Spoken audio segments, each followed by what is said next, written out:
అందరికీ ప్రైజ్ ఎలా స్నేహితులారా. మరి చాలా రోజుల తర్వాత లాంగ్ వీడియో చేయడానికి దేవుడిచ్చిన నడిపింపుని బట్టి దేవునికి వందనాలు చెల్లించుకుంటున్నాను. అదేవిధంగా మీ అందరికీ నా శుభములు తెలియజేసుకుంటున్నాను. దేవుని బిడ్డలారా, మరి కొద్ది రోజుల క్రిందట నేను ఒక ఆదివారం దినంలో చర్చికి వెళ్ళాను. ఆరాధన జరుగుతూ ఉంది. మరి ఆ సమయంలో ఒక అమ్మ నా ప్రక్కన వచ్చి కూర్చుంది. ఇంకా ఆరాధన వా నడుస్తూ ఉంది. ఆ అమ్మ నన్ను పాటలు పాడుతుంటే చూస్తూ ఉంది నా దిక్కు. ఓకే, వాక్యం స్టార్ట్ అయింది. నేను వాక్యం వింటూ ఉన్నాను. మధ్యలో మధ్యలో సేవకులు మనకు రెఫరెన్స్ చెప్పినప్పుడు మనం తీసి చూస్తూ ఉంటాం కదా.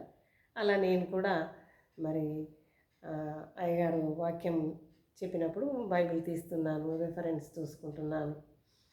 అలా నేను తీస్తున్న సమయంలో ఎందుకో గమనించినప్పుడు ఆ అమ్మ నా దిక్కే చూస్తూ ఉంది. నేను బైబిల్ తీయడము, చూడడము నన్ను గమనిస్తూ ఉంది. నేను అది గమనించి ఏంటి అమ్మ నన్ను గమనిస్తుంది ఏంటి అని నేను అట్లా అనుకున్నా. కానీ తర్వాత వాక్యం అయిన తర్వాత బైబిల్ పక్కకు పెట్టేటప్పుడు ఆ అమ్మ నన్ను పలకరించింది.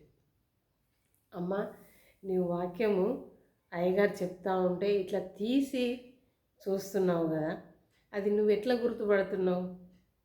నేను చాలా ప్రయత్నం చేస్తా కానీ నాకు అర్థం కావట్లేదు అని తను అన్నప్పుడు, అయ్యో ఏంటి అని మరి చదువుకోలేదా అని నేను అనుకుంటున్న సమయంలో వెంటనే తనే చెప్పింది, అమ్మ నేను చదువుకోలేదు కానీ నాకు బైబిల్ గ్రంథాన్ని చూడాలి, తెరిసి ఏది ఎక్కడుందో నేను చదవాలి అన్న ఆశ ఉంది, కానీ నేను చదువుకోలేదు అని అన్నప్పుడు మరి బైబిల్ చక్కగా పట్టుకుంది అని నేను నా మనసులో నేను ఆలోచిస్తున్న సమయంలో మళ్ళీ ఆ అమ్మనే ఏం చెప్పిందంటే, అమ్మ నేను చదువుకోలేదు కానీ బైబిల్ గ్రంథాన్ని నా చేతిలో ఇట్లా పట్టుకుంటే నాకు ఒక తృప్తి, ఈ నెమ్మది కొరకు, ఈ తృప్తి కొరకు నేను బైబిల్ గ్రంథాన్ని పట్టుకుంటున్నాను. అయితే ఆశ మాత్రం నాలో ఉందమ్మా, నేను వాక్యాన్ని తీసి చూడాలి అయ్యగారు చెప్పేటప్పుడు అనే ఆశ ఉంది. నేను ఎట్లా తెరవాలి, ఎట్లా గుర్తుపట్టాలి అని తను అన్నప్పుడు నిజంగా స్నేహితులారా చాలా బాధ అనిపించింది. చాలా అంటే చాలా బాధపడ్డాను. ఇంకా ఆ అమ్మకు నంబర్స్ ప్రకారము మరి తీసి చూస్తే బాగుంటుంది అని ఆలోచించి చూపించే ప్రయత్నం చేశాను, కానీ పాపం తనకు అది అర్థం కాలేదు. ఇంకా నేను అనుకున్నాను, ఎప్పుడైనా తన ఇంటికి వెళ్ళి అయినా తనకు కనీసం కొంచెమైనా చూసి నేర్చుకునే ఆ క్రమాన్ని తనకు నేర్పితే బాగుంటుంది అని నేను ఆలోచించి పెట్టుకున్నాను. దేవుని బిడ్డలారా, ప్రార్థన చేయండి, దేవుడు నాకు సహాయం చేయలేడు. అయితే దేవుని బిడ్డలారా, ఇక్కడ అమ్మ విషయాన్ని మనం పక్కకు పెడదాం. ఇప్పుడు చదువుకోలేని వారు, ఈ అమ్మలాగా బాధపడేవారు ఇంకెందరూ ఉండిండొచ్చు కదా. మరి దేవుని బిడ్డలారా, అలాంటి వాళ్ళ కొరకు ప్రార్థన చేద్దాం. అదేవిధంగా చక్కటి ఉద్యోగ జీవితాలు కలిగి మంచి చదువులు చదువుకొని మంచి జ్ఞానవంతులయ్యండి దేవుని వాక్యాన్ని అశ్రద్ధ చేసేవాళ్ళు లేరంటారా? నిజంగా నేను చాలా గమనిస్తాను. డ్యూటీస్కి వెళ్ళేవాళ్ళు ఆ డ్యూటీకి ఎంత ప్రాధాన్యతనిస్తారు, టైం అయింది అని చెప్పేసి ఎంత ఆత్రపడి పరిగెత్తుతూ ఉంటారు కొందరైతే. ఇదే పరిగెత్తడము దేవుని మందిరం విషయంలో మనం ఆలోచిస్తామా? ఆయన వాక్యాన్ని ప్రతిదినం చదువుకునే విషయంలో ఆలోచిస్తామా? దేవుని బిడ్డలారా జాగ్రత్త.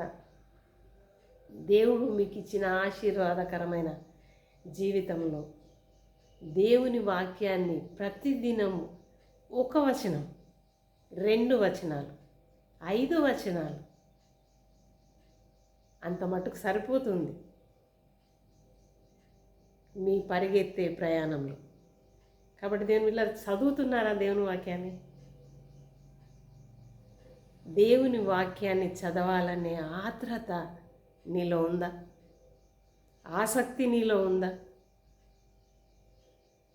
జాగ్రత్త దేవుని బిడ్డలారా, దేవుడు నీకు ఇచ్చిన ఆశీర్వాదకరమైన జీవితము ఆయన కృపతో నీవు జీవిస్తున్నావు. ఆయన కృపతో నీవు ప్రతిదీ అనుభవిస్తున్నావు.